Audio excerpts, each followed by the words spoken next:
Maths chapter 7 congruent triangles. Chapter का नाम congruent triangles है, लेकिन कॉन्ग्रुएंट ट्रायंगल्स के पहले हम लोग पढ़ने वाले हैं कॉन्ग्रुएंट फिगर्स। कॉन्ग्रुएंट का मतलब क्या होता है? आपने देखा ये सारी बिल्डिंग जो है एक जैसी दिख रही है, बिल्कुल एक जैसी दिख रही है, इसको ये वाली नहीं ना, राइट? ये क्या है? Example of congruent figures. Congruent मतलब एक जैसा, same shape and size, same shape and size. ये भी कुछ कॉन्ग्रुएंट जैसा दिख रहा। मान लो एक ट्राइंगल की बात करें तो इसके जैसा है बिल्कुल, ये इसके जैसा है, ये अगर इसको फ्लिप कर दोगे तो इसके जैसा ये भी हो गया, है ना? तो ऐसे नेचर में बहुत सारी चीजें मिलती हैं जो बिल्कुल सेम शेप एंड साइज होती है, उसको बोलते हैं कॉन्ग्रुएंट। ये फिगर्स को देखिए जरा, क्या ये भी कॉन्ग्रुएंट है?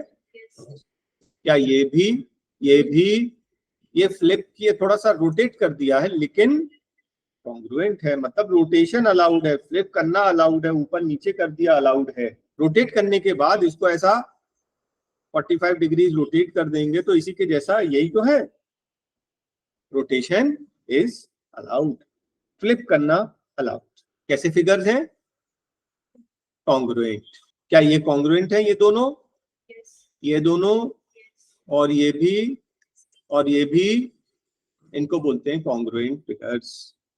मतलब अभी हम लोग कॉन्ग्रुएंट ट्रायंगल्स की बात नहीं कर रहे हैं, चैप्टर में तो कॉन्ग्रुएंट ट्रायंगल्स है, लेकिन पहले कॉन्ग्रुएंसी समझ तो लें। अब आपके लिए क्विज है, पजल 1 2 3 4 में आंसर बोलना, ठीक है? तो इसका कॉन्ग्रुएंट कौन सा है? 2। नेक्स्ट का 1, नेक्स्ट 4 है, एग्जैक्टली यही है। नेक्स्ट 3, नेक्स्ट 2 और नेक्स्ट। गुड, देखिए कॉन्ग्रुएंसी आपके समझ में आ गई, है ना? Same shape and size. Congruency का मतलब होता है सेम शेप एंड साइज, दोनों चीज सेम चाहिए, शेप भी सेम चाहिए और साइज भी सेम चाहिए। फर्स्ट डेफिनेशन यही है कि कॉन्ग्रुएंट फिगर्स मतलब सेम शेप एंड साइज। एक डेफिनेशन और होता है, उसको बोलते हैं सुपर इम्पोज। सुपर इम्पोज का मतलब जब एक फिगर को दूसरे के ऊपर रखेंगे तो एग्जैक्टली ओवरलैप करेगा, जैसे कि हमारे एग्जैक्टली ओवरलैप करता है ना? बिल्कुल। तो क्या इस फिगर को इसके ऊपर रखने से ओवरलैप करेगा? ये फ्लिप करना पड़ेगा, है ना? ये पिंक वाला पार्ट नीचे है ना, तो इसको फ्लिप करके रखेंगे तो हो जाएगा कि नहीं हो जाएगा? एग्जैक्टली हो जाएगा। फ्लिप करना अलाउड है। तो हम क्या बोलेंगे, ये दोनों ट्राइंगल्स कैसे हैं? कॉन्ग्रुएंट। कॉन्ग्रुएंसी का साइन इक्वल टू बनाकर ऊपर ऐसा कर्व बना दीजिए, ये है कॉन्ग्रुएंसी का साइन, कॉन्ग्रुएंट। तो हम क्या बोलेंगे? ABC is congruent to RPQ. लेकिन आरपीक्यू क्यों? आरपीक्यू को क्यों? फ्लिप करने के बाद इसको अगर फ्लिप करोगे तो ये आर ऊपर आ जाएगा। तो ये पिंक वाला पार्ट यही तो था, ए पिंक वाला और आर पिंक वाला। तो ए और आर कैसे हैं? कैसे हैं? कॉरस्पॉन्डिंग। कॉरस्पॉन्डिंग। देखो ये इंपॉर्टेंट चीज है। मैं पूछूंगा कि ए पॉइंट किसके कॉरस्पॉन्डिंग है? आर के। बी पॉइंट किसके कॉरस्पॉन्डिंग है? क्यू के। भाई बी पर्पल वाला, ये पर्पल वाला। सी किसके कॉरस्पॉन्डिंग है? पी के, ग्रीन और ग्रीन। Is that clear? इसका मतलब कि अगर मैं बोलता हूं ABC is corresponding, ABC is congruent to what? देखो यहां पे बहुत ध्यान देना, क्योंकि आगे पीछे लिखना अलाउड नहीं है। आगे पीछे लिखना अलाउड नहीं है। सबसे पहले क्या आया? ए। तो ए का कॉरस्पॉन्डेंस क्या था? आर। तो फर्स्ट में यहाँ आर आएगा। नेक्स्ट हम लिखा बी। बी का कॉरस्पॉन्डिंग क्या है? क्यू। तो क्यू ही आएगा। फिर नेक्स्ट लिखा मैंने सी। सी का कॉरस्पॉन्डिंग क्या है? पी, तो पी ही आएगा। इसको ABC congruent to P Q R नहीं बोल सकते हम, आर पी क्यू, इसका मतलब ए कॉरस्पॉन्डिंग है आर के, बी कॉरस्पॉन्डिंग है क्यू के, सी कॉरस्पॉन्डिंग है पी के। क्या आपको ये कॉरस्पॉन्डेंस समझ में आया? इंपॉर्टेंट है। अगर मैं बोलूंगा ए बी साइड किसके कॉरस्पॉन्डिंग, तो ए क्यू के, बी आर के, A B is corresponding to Q R. What is B C corresponding to? B की जगह क्यू, बी की जगह क्यू, और सी की जगह P, Q P. What is A C corresponding to? A की जगह आर, और पी की जगह, सी की जगह पी। साइड तो वैसे आगे पीछे बोलना चल जाता है ना, पी क्यू क्यू पी बोल दिया चल गया, लेकिन मैं बोल रहा हूं ऑर्डर ऐसे लिखने में ऑर्डर आगे पीछे नहीं चलेगा, गलत हो जाएगा। इसको और डिटेल में अभी डिस्कस करेंगे हम लोग, जितना पढ़ाया अभी उतना समझ में आया। कॉन्ग्रुएंसी प्रूफ करने के सफिशिएंट कंडीशंस, ये हम क्या पढ़ रहे हैं? Sufficient conditions. Sufficient conditions, sufficient conditions के पहले बता दूं, अगर मैं बोलता हूं दोनों ट्राइंगल कॉन्ग्रुएंट है, अगर मैंने बोला कि दो ट्राइंगल कॉन्ग्रुएंट है, इसका मतलब if two triangles are congruent, this means all 6 elements are equal. all 6 elements, कौन से 6 elements? तीनों साइड और तीनों एंगल इक्वल होंगे। अगर मैं बोलता हूं दो ट्राइंगल कॉन्ग्रुएंट है, अगर मैंने बोला A B C is corresponding congruent to R P Q, इसका मतलब ये निकला कि तीनों साइड इक्वल और तीनों एंगल्स इक्वल, मतलब ऑल 6 एलिमेंट्स आर इक्वल। बात समझ में आई? लेकिन जब प्रूफ करने जाएंगे तो पूरी 6 चीजें प्रूफ करने की जरूरत नहीं है, सफिशिएंट है, 3 ही सफिशिएंट है। वो एस एस एस भी हो सकता है, एस ए भी हो सकता है, डिटेल में करेंगे, ए भी हो सकता है, एस भी हो सकता है, और फिफ्थ कंडीशन एस भी हो सकता है। ठीक है, एक एक डिटेल में हम डिस्कस करेंगे। क्या कर रहे हैं हम लोग? Sufficient conditions. मान लो मैंने आपको बोला कि दो ट्राइंगल को प्रूव करो कि ये कॉन्ग्रुएंट है। आप प्रूव करो कि दो ट्राइंगल्स कॉन्ग्रुएंट हैं, तो आपके पास कितने तरीके हैं? 5 तरीके।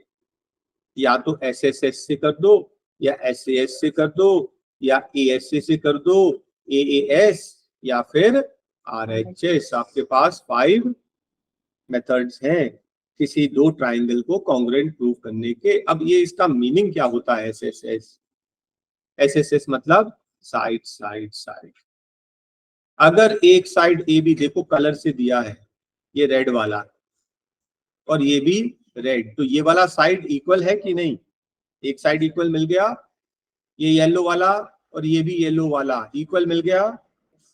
ये ग्रीन और ये भी ग्रीन, मतलब फर्स्ट ट्राइंगल के तीनों साइड्स सेकंड ट्राइंगल के तीनों साइड्स के इक्वल है। तो ये दोनों ट्राइंगल्स कैसे हुए? Congruent by S. ये लिखेंगे हम लोग। फर्स्ट ट्राइंगल के, क्या फर्स्ट ट्राइंगल के तीनों साइड सेकंड के तीनों साइड के इक्वल हैं? फ्लिप करना अलाउड है, रोटेट करना अलाउड है क्या? यस। तो मैं क्या बोलूंगा? ABC congruent to what? P, पक्का पी। कैसे पता?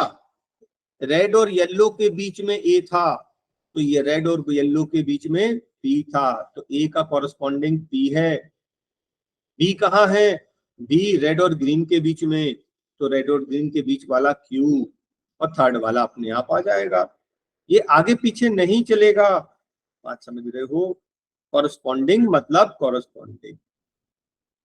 अगर फर्स्ट ट्राइंगल के तीनों साइड्स सेकंड के तीनों के इक्वल हैं तो सफिशिएंट है ये प्रूव करना कि ये दोनों कॉन्ग्रुएंट हैं। कैसे कॉन्ग्रुएंट हैं? By SSS congruency. Second condition, अगर फर्स्ट साइड देखिए रेड वाला इसके इक्वल है रेड के, ये ग्रीन वाला इसके इक्वल है ग्रीन के, और इन दोनों साइड के बीच वाला एंगल, कोई दूसरा एंगल नहीं चलेगा, बीच वाला, इसको बोलते हैं इंक्लूडेड एंगल। दो साइड के बीच वाला एंगल, इन दोनों के बीच, तो इन दोनों के बीच वाला ये नहीं चलेगा। इक्वल है क्या?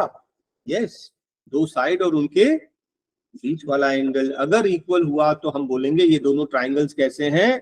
Congruent by SAS congruency. Okay, अब इसमें क्या है?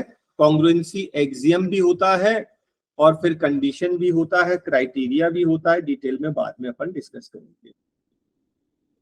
ठीक है, तो क्या ये दोनों कॉन्ग्रुएंट हैं? यस, मैंने सही लिखा, एबीसी कॉन्ग्रुएंट टू पीक्यूआर। भाई दोनों के बीच का एंगल बी, तो यहाँ पे बीच का angle Q, A corresponding to P और B corresponding to C corresponding to R. बिल्कुल ठीक है, आगे पीछे नहीं चलेगा।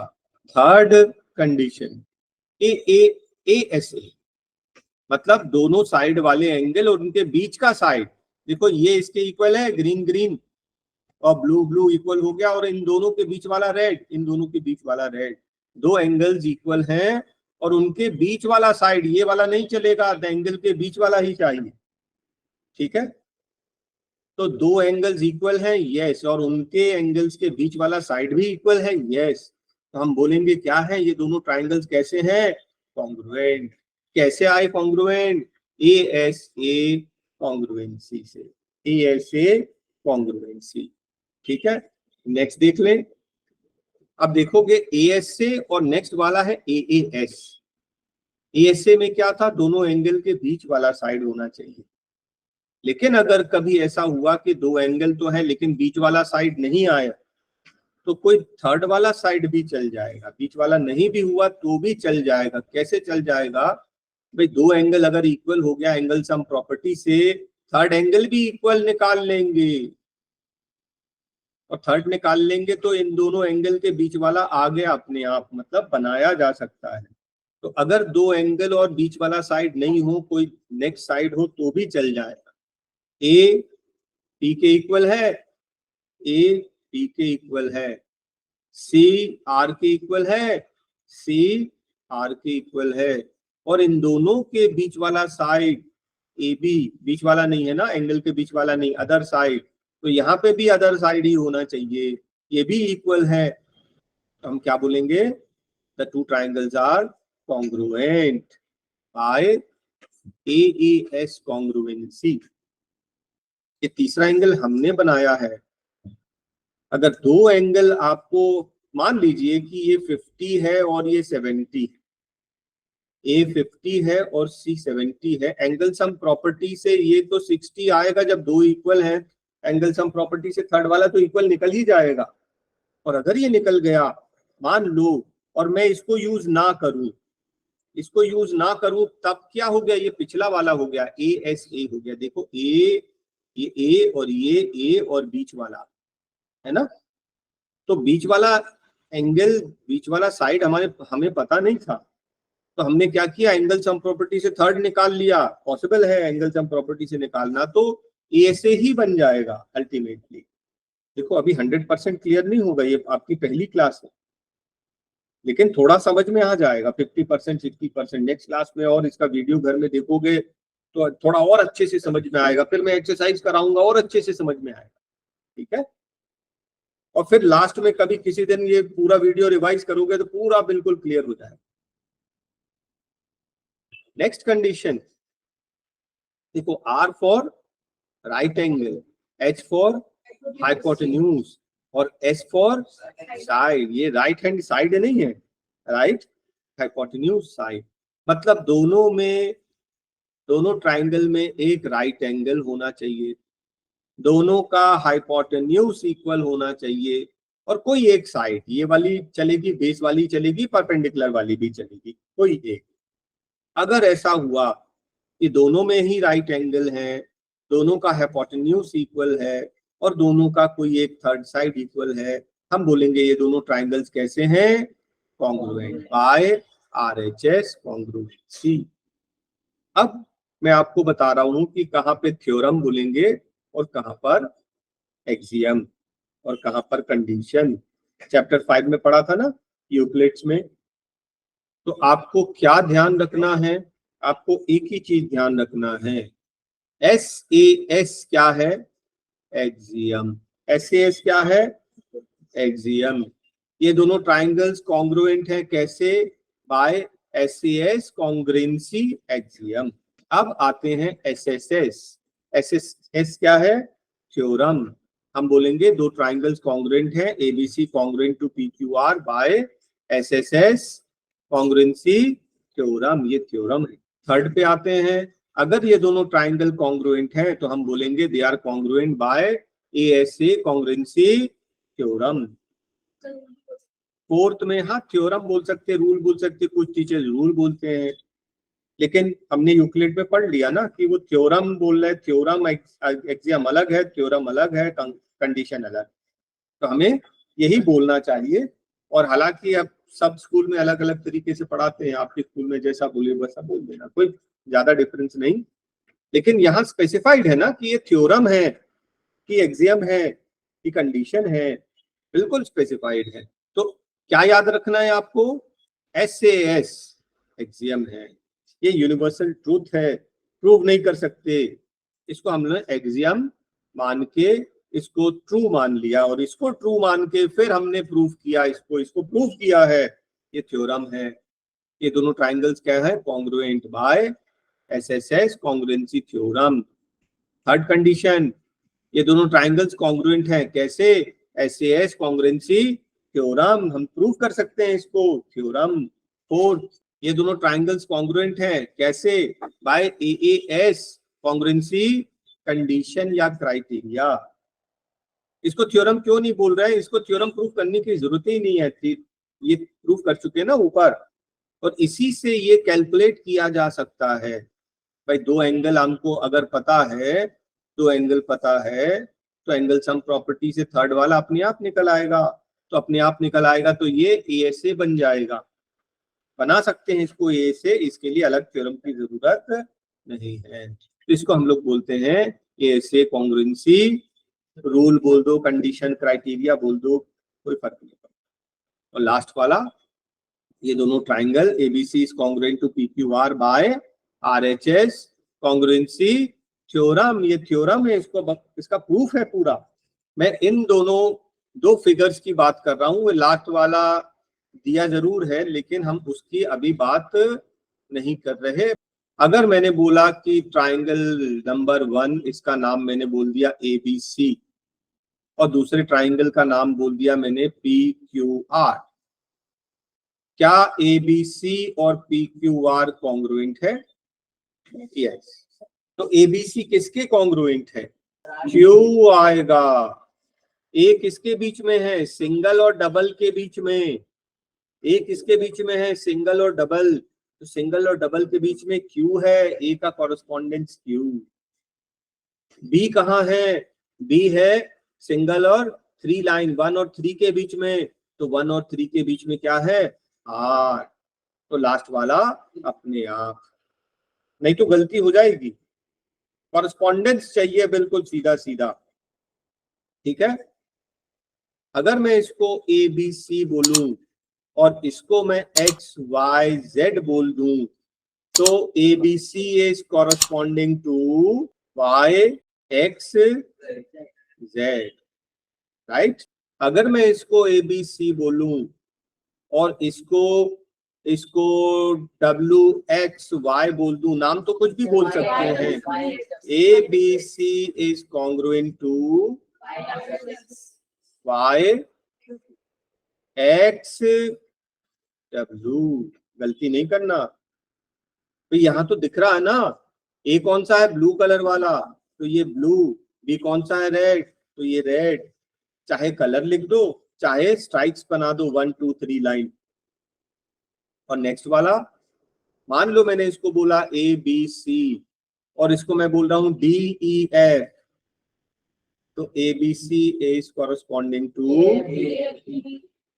E,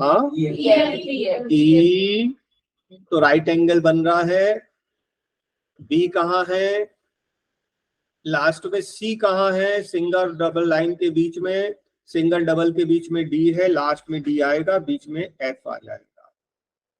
कोई कंफ्यूजन किसी को? तो कॉरेस्पॉन्डेंस आपको बहुत क्लियर हो गया। इतना क्लियर हो गया ना, एक्सरसाइज बहुत इजी जाने वाला। अब थोड़ा सा और पढ़ते हैं कॉन्ग्रुएंस। मैं पढ़ रहा हूं कॉरेस्पॉन्डेंस। देखिए ऊपर एक ट्राइंगल है, नाम क्या है, CDO, जो नाम देना चाहे फर्स्ट वाले का। क्या अगर मैं बोलता हूं फर्स्ट और सेकंड कॉन्ग्रुएंट हैं, अगर मैं बोलता हूं ये दोनों लाइंस पैरेलल हैं और ये दोनों पार्ट्स इक्वल हैं, तो ये दोनों ट्राइंगल कॉन्ग्रुएंट हो जाएंगे। कैसे हो जाएंगे डिस्कस करते हैं। तो दो ट्राइंगल्स को कॉन्ग्रुएंट प्रूफ करने के लिए कितने कंडीशन चाहिए? Sufficient condition 3। सफिशिएंट कितने चाहिए? 3। पहला क्या मिल गया आपको? OD फर्स्ट ट्राइंगल के साइड्स लेफ्ट में लिखेंगे, सेकंड ट्राइंगल के साइड्स राइट में। मतलब ऐसा आगे पीछे नहीं चलेगा कि कभी यहाँ लिख दिया कभी यहाँ। अगर मुझे यहाँ पर OD पता है फर्स्ट ट्राइंगल का साइड, तो सेकंड ट्राइंगल का साइड OA। क्या है ये? Side. Angle 1 equals to angle 2, vertically opposite angle. Good, दो कंडीशन हो गया। ये एंगल मिल गया, एक साइड हो गया, एक एंगल हो गया। एंगल 3 इक्वल्स टू एंगल 4, क्यों? Alternate interior. Angle 3 equals to angle 4, alternate interior angle. Yes कि नो? अब ये भी एक एंगल है। अब मुझे बताइए, दो एंगल एक साइड, ये एंगल साइड एंगल हुआ AAS हुआ कि ASA हुआ? दो एंगल और उसके बीच का साइड।